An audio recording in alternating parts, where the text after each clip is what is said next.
Kamusta kayo? Para sa araw na to, may bubuksan tayong isang kwento na sigurado akong pamilyar sa halos lahat ng Pinoy.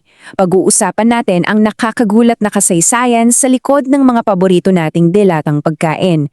Tara, simulan na natin. Naisip niyo na ba kung bakit ang isang simpleng dalata parang naging national treasure na natin? Mula almusal, tanghalian, hanggang hapunan, bakit kaya ganun na lang kalaki ang naging parte nito sa buhay natin? Well, yan mismo ang tanong na sasagutin natin ngayon. Okay, simulan natin dito sa unang bahagi, ang misteryo ng dilatang karne.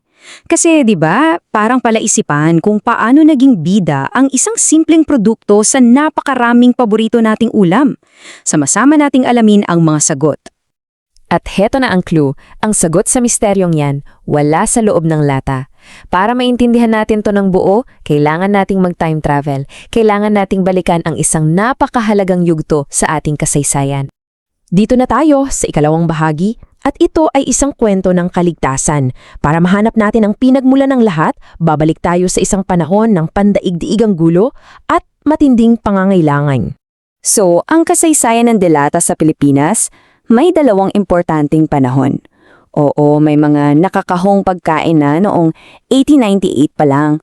Pero yung talagang game changer, nangyari yan noong 1940s. Sa gitna ng World War II, naging parte ito ng rasyon ng mga sundalong Amerikano at doon na nagsimulang kumalat sa buong bansa.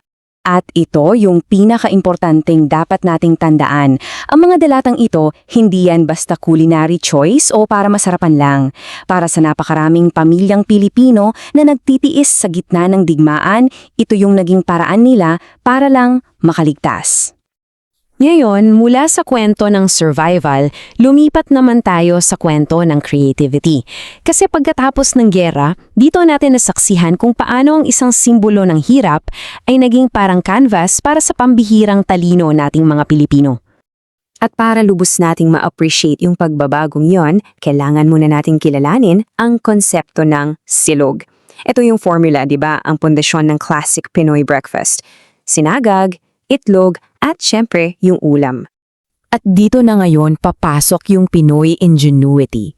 Yung mga tinatawag na war scraps o yung mga natirang rasyon, hindi natin sinayang. Sa halip, ginawa natin siyang bida. Ang simpleng dilatang karne naging star ng isang bagong paboritong almusal, ang spam silog. Galing, di ba? Ito ang perfect example ng pagiging maparaan natin sa gitna ng kakulangan. At ang kwento, hindi pa dyan nagtatapos. Fast forward tayo sa panahon natin. Paano nga ba yung legacy ng mga delata ay buhay na buhay pa rin sa mga hapagkain natin ngayon? At heto ang napakalinaw na koneksyon. Yung mga rasyon noon, dilatang karne, processed cheese, instant coffee, pamilyar ba? Kasi kung titingnan mo ang mga menu ng fast food giants natin ngayon, andyan pa rin yung influence nila. Yung burger steak, malaki ang utang na loob niyan sa kasaysayan ng mga delata. Kaya naman, malinaw na ang simpleng dilata ay higit pa sa pagkain. Naging isang makapangyarihang simbolo na to ng kultura natin. Sumasalamin to sa ating kasaysayan, sa ating pamilya at sa likas nating pagiging resourceful. Sa huli, yan ang buong paglalakbay na nakita natin. Mula sa pagiging isang simpleng rasyon, naging mahalagang bahagi na to ng ating pagkakakilanlan bilang mga Pilipino. Isang kwentong isinasalaysay sa bawat kagat. At dito na muna nagtatapos ang ating paglalakbay. Pero bilang panghuling tanong, iiwan ko to sa inyo. Sa sarili ninyong buhay, anong mga pagkain ang naglalaman ng kwento ng inyong pamilya at ng inyong nakaraan? Pag-isipan nyo yan.